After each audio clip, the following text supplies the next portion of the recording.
अपनी दक्षिण भारत यात्रा के अंतिम चरण में राष्ट्रपति द्रौपदी मुर्मू लक्षद्वीप के दौरे पर। राष्ट्रपति ने कवरत्ती में स्वयं सहायता समूहों के सदस्यों के साथ की बातचीत।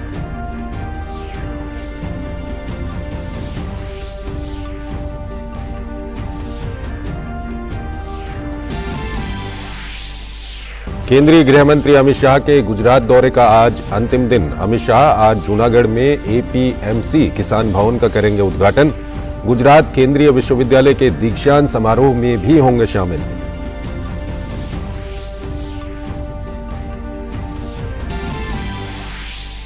भारत की G20 अध्यक्षता के तहत आज अमृतसर में लेबर 20 की 2 दिवसीय प्रारंभिक बैठक की शुरुआत। सामाजिक सुरक्षा के सार्वभौमिकरण सहित तमाम अहम मुद्दों पर होगी चर्चा।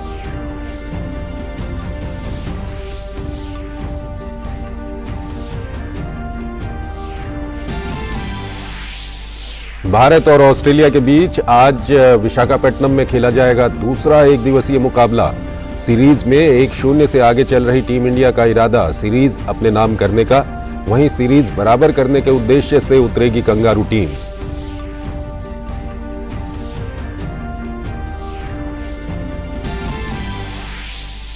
और भारत के रोहन बोपन्ना ने रचा इतिहास। ऑस्ट्रेलिया के मैथ्यू एबडन के साथ मिलकर इंडियन वेल्स मास्टर्स के पुरुष युगल का जीता खिताब। 43 साल की उम्र में एटीपी मास्टर्स 1000 जीतने वाले सबसे अधिक उम्र के खिलाड़ी बने।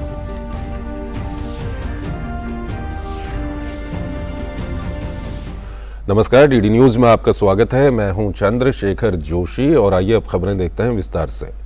दक्षिण भारत की यात्रा के अंतिम चरण में राष्ट्रपति द्रौपदी मुर्मू लक्षद्वीप के दौरे पर हैं। राष्ट्रपति ने कवरत्ती में स्वयं सहायता समूहों की सदस्य महिलाओं के साथ बातचीत की। राष्ट्रपति के प्रत्येक सदस्य के अनुभवों को राष्ट्रपति ने सुना और समूह के कार्यों की जानकारी ली। इससे पहले राष्ट्रपति मुर्मू ने कल शाम कवरत्ती में एक नागरिक अभिनंदन समारोह को संबोधित करते हुए कहा कि लक्षद्वीप के नीले लगून में देश का पहला वाटर विला बनाया जाएगा, जिससे पर्यटन को काफी बढ़ावा मिलेगा। उन्होंने कहा कि विकास के साथ प्रकृति के संरक्षण पर विशेष जोर दिया जा रहा है। इस तरह की अनोखी पहल पूरी दुनिया के लिए इको टूरिज्म के मॉडल के रूप में उभर सकती है। राष्ट्रपति ने अमिनी और कल्पेनी द्वीपों के लिए अलवणीकरण परियोजनाओं का भी उद्घाटन किया। केंद्रीय गृह मंत्री अमित शाह के गुजरात दौरे का आज दूसरा और अंतिम दिन है। अमित शाह आज सबसे पहले जूनागढ़ जिला बैंक मुख्यालय का शिलान्यास करेंगे और एपीएमसी किसान भवन का उद्घाटन करेंगे। गृह मंत्री अमित शाह सोमनाथ मंदिर में पूजा अर्चना भी करेंगे और सोमनाथ ट्रस्ट के मोबाइल ऐप के लॉन्च के साथ विभिन्न विकास कार्यों का उद्घाटन भी करेंगे। अमित शाह गुजरात केंद्रीय विश्वविद्यालय के चौथे दीक्षांत समारोह में भी शामिल होंगे। भारतीय रेलवे यात्रियों की सुविधाओं के लिए विशेष कार्य कर रही है। हमारे संवाददाता अभिषेक सिंह ने रेलवे के आधुनिकीकरण सहित ट्रेन में मिलेट्स के उपयोग पर रेल मंत्री अश्विनी वैष्णव से खास बातचीत की। नए भारत में लगातार कई बदलाव देखने को मिल रहा है और भारतीय रेल भी बड़े बदलाव से गुजर रहा है। रेल मंत्री अश्विनी वैष्णव भी इसी का निरीक्षण करने के लिए दिल्ली से अजमेर शताब्दी ट्रेन में हमारे साथ सवार हैं। हम उनसे बात करते हैं। सर, सबसे पहले जैसा कि बदलाव काफ़ी एक नए भारत की पहचान बनने जा रही है, आत्मनिर्भर हो रहा है, पहले में और अब में जब आप खुद निरीक्षण कर रहे हैं, क्या फ़र्क देख? पैसेंजर्स का सभी का एक कंसिस्टेंट फीडबैक है साफ़ सफाई पर। बहुत ही क्लीन स्टेशंस है, क्लीन ट्रेन्स है, टॉयलेट साफ़ है, खाने में स्वच्छता है, जो स्टाफ है वो कर्टियस है। ये एक फीडबैक कंसिस्टेंट आ रहा है। कई सारे पैसेंजर्स के साथ आज बात की। दूसरा, एक कंटिन्यूस इम्प्रूवमेंट आ रहा है और वंदे भारत ट्रेन के लिए बहुत ज़्यादा उत्सुकता है। कई पैसेंजर्स ने कहा कि जयपुर अजमेर वाले रूट पे कब आप वंदे भारत चलाएंगे। तो एक वंदे भारत के लिए लोगों में एक इच्छा है कि जल्दी से जल्दी चले। स्टेशंस के बारे में कई पैसेंजर्स को पता भी है कि क्या उनके स्टेशन का डिज़ाइन बनने वाला है, तो वो भी लोगों में खुशी है कि स्टेशन एक ट्रांसफॉर्म हो रहे हैं। मिलेट्स को लेकर के भी जिस तरीके से भारत अपने कदम बढ़ा रहा है मोटे अनाज को लेकर के, क्या रेलवे भी इसको लेकर कुछ इम्प्लीमेंट करने का रेलवे का कुछ विचार है? श्री अन्न के लिए रेलवे ने अपने मेन्यू में बहुत सारे परिवर्तन किए हैं। अगर आप लंच आज खाएंगे इस ट्रेन में ट्रैवल करते हुए तो आप देखेंगे उसमें श्री अन्न के अच्छा उपयोग किया जा रहा है। राजस्थान की अगर हम बात करें, काफी बड़ा नेटवर्क है रेलवे का, अब उसमें और क्या नया असर राजस्थान को मिलने जा रहा है वंदे भारत के अलावा? स्टेशन की बात करें या फिर line doubling of line, electrification, तकनीकी तौर पे हम क्या नया देखेंगे आने वाले वर्षों में? राजस्थान एक बहुत ही महत्वपूर्ण प्रदेश है और राजस्थान के लिए माननीय प्रधानमंत्री जी ने जिस तरह से बजट एलोकेशन बढ़ाया है वो बहुत ही महत्वपूर्ण चीज़ है। अगर आप 2009 से 14 देखते तो मात्र 682 करोड़ का एनुअल बजट आउटले होता था, आज 9,532 करोड़ का बजट आउटले, यानी 14 गुना बढ़ गया है पिछले 9 सालों में। इतना बड़ा बजट एलोकेशन है, बहुत सारे नए प्रोजेक्ट्स लिए जा रहे हैं, डबलिंग हो रही है, इलेक्ट्रिफिकेशन नेटवर्क का बढ़ता जा रहा है दिनों दिन। जिस हफ्ते भी आप रिव्यू करो देखोगे एक नया सेक्शन आज इलेक्ट्रीफाइड हो गया। क्या सर टारगेट रखा गया है इस साल 15 अगस्त तक में कितनी वंदे भारत ट्रेन देश भर में चलाने का? अब करीब करीब अपने हर 7-8-9 दिन में एक ट्रेन निकल जाती है फैक्ट्री से। एक और गाड़ी तैयार है, बहुत जल्दी उसको रूट पे लाएंगे। और जयपुर अजमेर वाला जो रूट है, दिल्ली जयपुर अजमेर, इसके लिए एक स्पेशल डिज़ाइन वाला है, क्योंकि यहाँ पे जो बिजली के तार है ये ऊपर होते हैं, तो उसके लिए एक स्पेशल डिज़ाइन का हाई राइज पेंटो कहते हैं उसको, वो डिज़ाइन होके बन गया है। ट्रेन तैयार है, बहुत जल्दी उसको लाके यहाँ पे टेस्टिंग करेंगे। बुलेट ट्रेन को लेकर के क्या प्रोग्रेस है सर?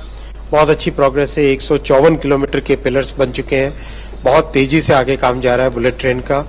जो महाराष्ट्र वाला सेक्शन है उस सेक्शन में भी जो कमियां थी इन द सेंस की परमिशंस नहीं मिली थी, वो परमिशंस मिल चुकी है।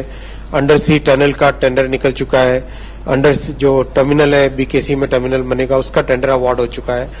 एक सिग्निफिकेंट तेजी आई है।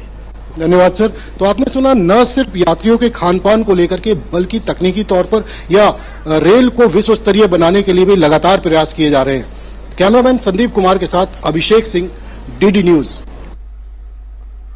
भाजपा अध्यक्ष जेपी नड्डा ने आज भाजयुमो राष्ट्रीय युवा संसद का उद्घाटन किया और भाजयुमो के विभिन्न राज्यों से आए कार्यकर्ताओं को संबोधित किया। अपने संबोधन में उन्होंने कहा, देश को आगे बढ़ाने के लिए यूथ पार्लियामेंट बहुत महत्वपूर्ण है। यह हमारी जिम्मेदारी है कि युवाओं की आवाज को हम कैसे समावेशित कर सकते हैं। यूथ पार्लियामेंट बहुत ही महत्वपूर्ण है, आपको देश के लिए तैयार करने के लिए, देश को आगे बढ़ाने के लिए और देश को एक नई दिशा देने के लिए लोगों की जो वॉइसेस हैं उसको एक सीजन तरीके से कैसे रखा जा सकता है, यह हमको यूथ पार्लियामेंट में समझ में आता है। और इसीलिए यह हमारी जिम्मेवारी बन जाती है कि हम इन वॉइसेस को किस तरीके से समावेश कर सकते हैं, कलेक्टिव विजडम को कैसे समावेश कर सकते हैं, कैसे हम एक दूसरे की बातों को रिस्पेक्ट करते हुए एक मैच्योर डेमोक्रेसी के पार्ट एंड पार्सल बन सकते हैं।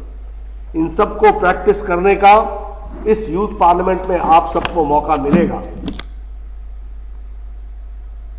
जेपी नड्डा ने कहा, तमिलनाडु मंदिरों, आध्यात्म, समृद्ध इतिहास और सांस्कृतिक विरासत के लिए जाना जाता है। तमिलनाडु वो प्रदेश है जो सबसे एंशिएंट लैंग्वेज के लिए जाना गया है। यह तमिलनाडु मंदिरों के लिए, अध्यात्मवाद के लिए, वेदास के लिए, लैंड ऑफ वेदास के लिए, लैंड ऑफ रिच हिस्ट्री के लिए और कल्चरल हेरिटेज के लिए तमिलनाडु जाना गया है। तमिलनाडु वो धरती है जहां उथिमेरूर नाम का गांव, जिसमें इंस्क्रिप्शन पर लगभग 1100 साल और 1200 साल पहले यह लिख दिया गया था अपना संविधान। सो हम सबको समझना चाहिए कि in world's ancient democracy was prevalent in Tamil Nadu. एक छोटा सा ब्रेक लेते हैं यहां पर।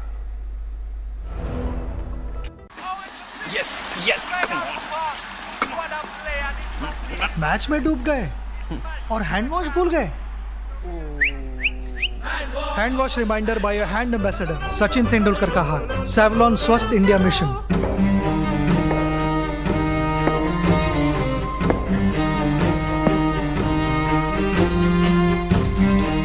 कब तक आप ऐसे फ्यूचर का टेंशन लेकर चलते रहेंगे? LIC के न्यू पेंशन प्लस के साथ अपनी पेंशन का प्लान बनाइए, क्योंकि ये प्लान आपके फ्यूचर के लिए मार्केट लिंक्ड वेल्थ क्रिएट करता है। और तो और इस प्लान में गारंटीड एडिशंस के साथ पेंशन पाने के कई ऑप्शंस भी हैं, so that you grow young and tension free. LIC, हर पल आपके साथ। अमृतसर में आज से G20 के तहत L20 यानी लेबर 20 की 2 दिवसीय बैठक शुरू हो गई है। बैठक में श्रमिकों की सम्मानजनक आजीविका व रोजगार, सामाजिक सुरक्षा का वैश्वीकरण, अंतर्राष्ट्रीय स्तर पर श्रमिकों का पलायन, कौशल विकास और श्रमिकों से जुड़े कई महत्वपूर्ण विषयों पर चर्चा की जा रही है। देश का सबसे बड़ा श्रमिक संगठन भारतीय मजदूर संघ लेबर 20 सहयोगी समूह की मेजबानी कर रहा है। L20 सम्मेलन में हिस्सा ले रहे प्रतिनिधियों को अमृतसर की समृद्ध सांस्कृतिक विरासत से रूबरू कराने के लिए विभिन्न पर्यटन स्थलों के भी दर्शन कराए जाएंगे। उत्तराखंड के रामनगर में 28 मार्च से 30 मार्च तक G20 समिट का आयोजन किया जा रहा है। इसमें अमेरिका और जापान समेत 100 देशों के मुख्य वैज्ञानिक सलाहकार भाग लेंगे। जिला प्रशासन ने समिट को लेकर तैयारियां तेज कर दी हैं। पंतनगर हवाई अड्डे से लेकर रामनगर तक के हाईवे की तस्वीर बदलती जा रही है। इस दौरान प्रशासन द्वारा रोड के किनारे वॉल पेंटिंग्स, विद्युत पोलों की रंगाई, वृक्षारोपण और पुष्परोपण के साथ साथ चौकों का सौंदर्यीकरण किया जा रहा है। उधम सिंह नगर के जिलाधिकारी युगल किशोर पंत ने बताया कि राजनयिक हवाई यात्रा के माध्यम से पंतनगर आएंगे, इसके बाद सड़क मार्ग से रामनगर जाएंगे। और वहीं पुलिस अधीक्षक अपराध चंद्रशेखर घोटके ने बताया कि समिट को लेकर यातायात और सुरक्षा व्यवस्था के पुख्ता इंतजाम किए जा रहे हैं। भारत की अध्यक्षता में G20 के अंतर्गत सिविल 20 इंडिया की पहली बैठक कल से महाराष्ट्र के नागपुर में शुरू हो रही है।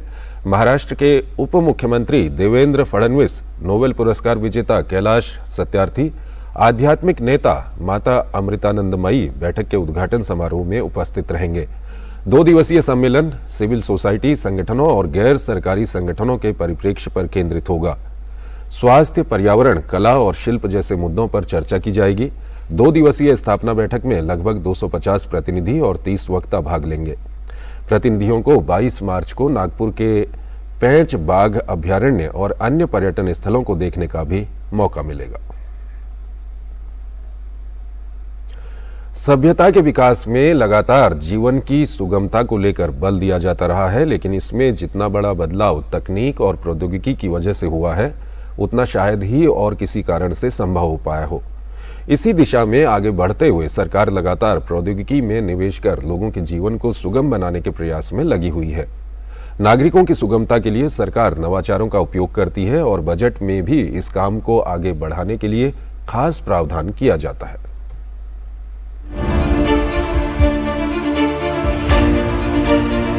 21वीं सदी का बदलता हुआ भारत नागरिक प्रौद्योगिकी की ताकत से लगातार हो रहे हैं सशक्त।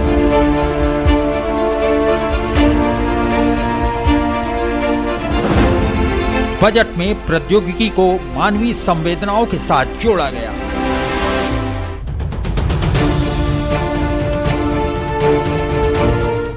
हमारा प्रयास हर गरीब और वंचित के जीवन को आसान बना रहा है, उनकी ईज ऑफ लिविंग बढ़ा रहा है।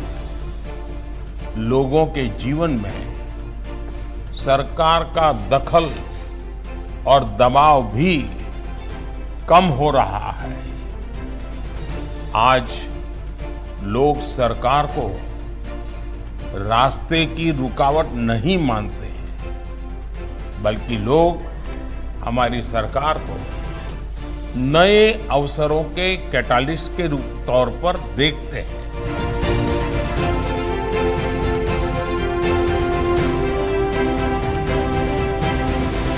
प्रौद्योगिकी के इस्तेमाल से आम नागरिक के कल्याण के प्रयास।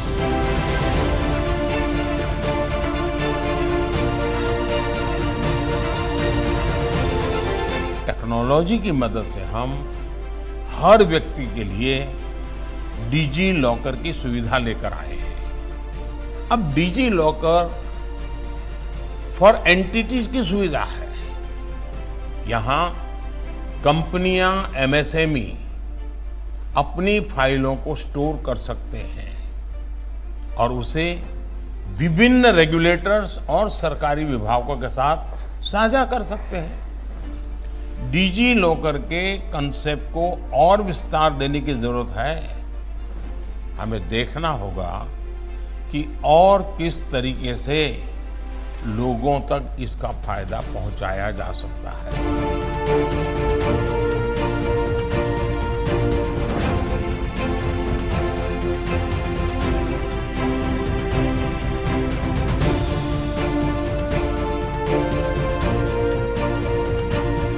I would like to congratulate the government and the judiciary for the budgetary allocation of rupees 7,000 crores towards phase 3 of e-courts project. As someone who has worked on issues concerning the judiciary for a few years now, I truly believe that phase 3, if implemented well, can truly transform the way an ordinary litigant today experiences Indian courts. It was heartening to see that how right from our Honorable Prime Minister to various dignitaries and panelists, they echoed the thought of putting citizen experience at the center while creating this digital journey to ensure that technology becomes an enabler and not a roadblock. प्रौद्योगिकी की जीवन में महत्वपूर्ण भूमिका।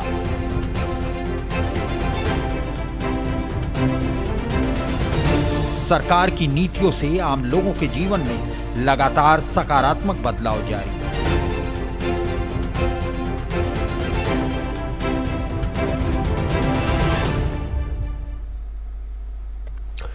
नई दिल्ली में आज से अंतर्राष्ट्रीय एसएमई सम्मेलन का तीसरा वार्षिक संस्करण शुरू हो रहा है। ये 3 दिवसीय सम्मेलन सूक्ष्म, लघु और मध्यम उद्यम मंत्रालय, विदेश मंत्रालय, India SME forum, Madhya Pradesh सरकार और उत्तर प्रदेश सरकार द्वारा संयुक्त रूप से आयोजित किया जा रहा है। मध्य प्रदेश सरकार इस आयोजन में प्रमुख भागीदार के तौर पर शामिल हो रही है, तो वहीं उत्तर प्रदेश सरकार इस आयोजन की सहयोगी भागीदार है। केंद्रीय एमएसएमई मंत्री Narayan Rane guest of honour के साथ उद्घाटन समारोह के मुख्य अतिथि होंगे। इस सम्मेलन में एमएसएमई के लिए टिकाऊ वातावरण विकसित करने के उद्देश्य से कई चर्चा सत्रों का आयोजन किया जाएगा। इस बार के सम्मेलन में 1500 से ज्यादा एसएमई के हिस्सा लेने की संभावना जताई जा रही है। देश में कोविड-19 के मामलों में वृद्धि देखी जा रही है। देश में करीब 4 महीने बाद गुरुवार को कोरोना के 700 से अधिक मामले दर्ज किए गए। ऐसे में देश में कुल एक्टिव मामलों की संख्या 4623 हो गई है। जानकारों का मानना है कि देश में कोरोना वायरस के मामलों में हालिया उछाल के पीछे कोविड-19 XBB 1.16 वेरिएंट हो सकता है। कई देशों में पाए जाने के बाद पिछले कुछ हफ्तों में भारत में भी इसके मामले सामने आए हैं। खासतौर पर महाराष्ट्र और गुजरात में इसके मामले देखे जा रहे हैं। भारत के अलावा चीन, सिंगापुर, संयुक्त राज्य अमेरिका सहित दूसरे देशों में भी ये वेरिएंट तेजी से फैला है। स्वास्थ्य मंत्रालय इस पर निगरानी रख रहा है। कोविड के नमूनों की जीनोम सीक्वेंसिंग हो रही है। हालांकि डॉक्टरों ने कहा है कि इससे घबराने की जरूरत नहीं है। लोग सावधानी बरतें और कोविड उपयुक्त व्यवहार का पालन करें, मास्क लगाएं और भीड़-भाड़ में जाने से बचें। पिछले हफ्ते ही स्वास्थ्य सचिव ने कुछ राज्यों को पत्र लिखकर सावधानी बरतने के लिए कहा है।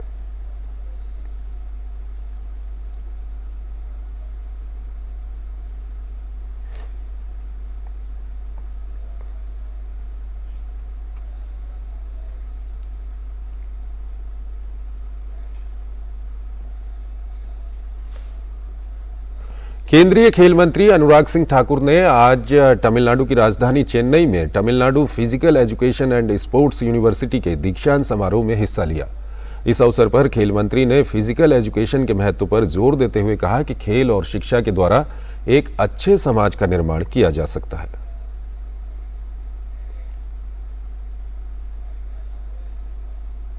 Sports and society have a complex and dynamic relationship in the contemporary world. Sports have the power to shape culture, identity, and social relationships. At the same time, sports and games are influenced by broader societal trends and issues. And taking part in physical activities helps to promote physical fitness, it develops teamwork, inculcates unity, discipline, and socially accepted behaviors. It is not just a matter of winning and losing, whereas the skills developed through sports and games will help to move forward to face all facets of life and an individual. And I strongly feel that playing sports arms you with the qualities and skill needed to win in life, and more importantly, to lead a good life. केंद्रीय खेल मंत्री अनुराग सिंह ठाकुर ने physical education के छात्रों से सरकारी या private job के बारे में न सोचकर देश के भविष्य के बारे में सोचने की बात कही। When you are getting into the field of physical education, I'm sure your contribution, you just don't look at having a government job or private job. You have to build the future of the country. If you take up the job of a teacher, a professor, or any, make sure you put in all the efforts to make a good human being, a good citizen who should be proud of being your student. The students are going to do better. They are going to pass on the knowledge they have gathered from this university to the thousands and thousands of my Tamilian brothers and sisters. And let us make sure that whatever we do in any district of Tamil Nadu, it is going to help the state of Tamil Nadu, it is going to help our country, our Bharat, our India to do well in the field of sports. एक छोटा सा break लेते हैं यहाँ पर। मिठाई तो हमारे जमाने में होती थी। हाँ तो जाइए ना अपने जमाने में। रोमांस तो हमारे जमाने में होता था। पेमेंट भी उसी जमाने का है। अरे भैया डिजिटल पेमेंट करना सीखिए नए जमाने में। इजी, सेफ एंड फास्ट है। हमने तो इनको डिजिटल पेमेंट करना सिखा दिया। आपने? ये सेल्फी लेते हैं। ये हमारे जमाने का है। आरबीआई कहता है कि डिजिटल पेमेंट अपनाओ, औरों को भी सिखाओ।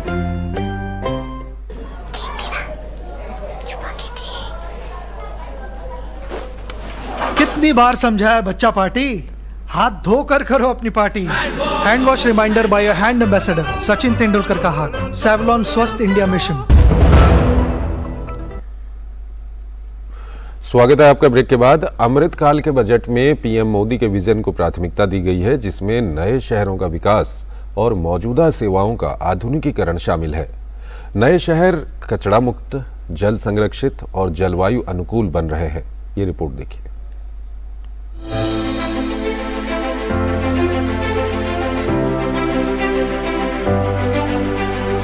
शहरी विकास के मानकों को अपनाना आज के समय की सबसे बड़ी जरूरत है। अमृतकाल के बजट में पीएम मोदी के विजन को प्राथमिकता दी गई है।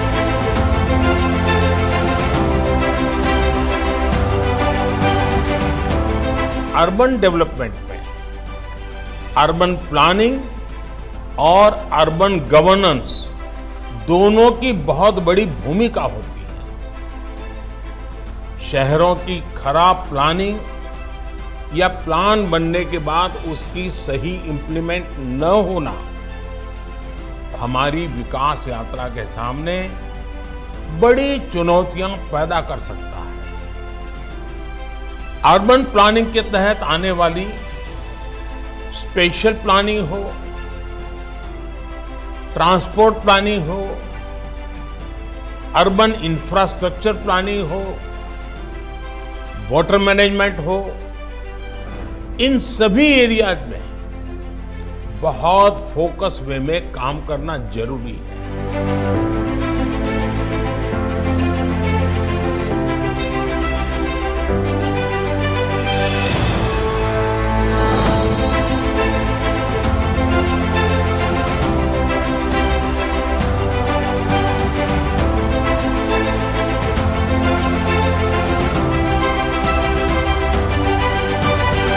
टियर 2 और टियर 3 शहरों में शहरी अवसंरचना और योजना में निवेश बढ़ाने की आवश्यकता पर सरकार ने दिया बल। हमें देखना होगा कि अर्बन प्लानिंग में बच्चों का ध्यान रखा जा रहा है या नहीं। बच्चों के खेलने कूदने की जगहों से लेकर साइकिल तक चलाने के लिए उनके पास अब पर्याप्त जगह है ही नहीं। अर्बन प्लानिंग में हमें इसका भी ध्यान रखना है। शहरी विकास के क्षेत्र में भूमिका निभा रहे लोगों को सरकार की योजनाओं से मिला काफी प्रोत्साहन।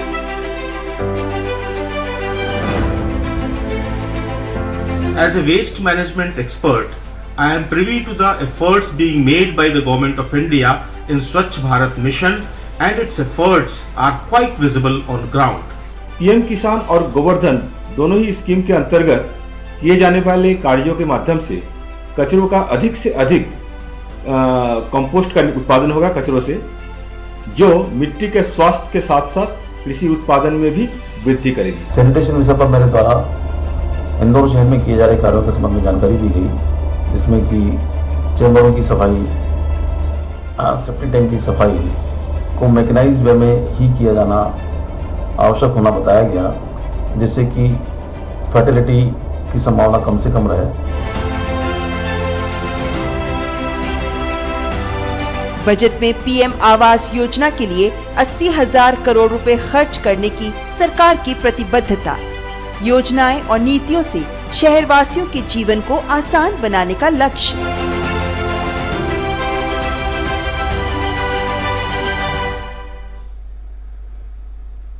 तो इस बुलेटिन में फिलहाल इतना ही। आप बने रहिए डीडी न्यूज के साथ। नमस्कार।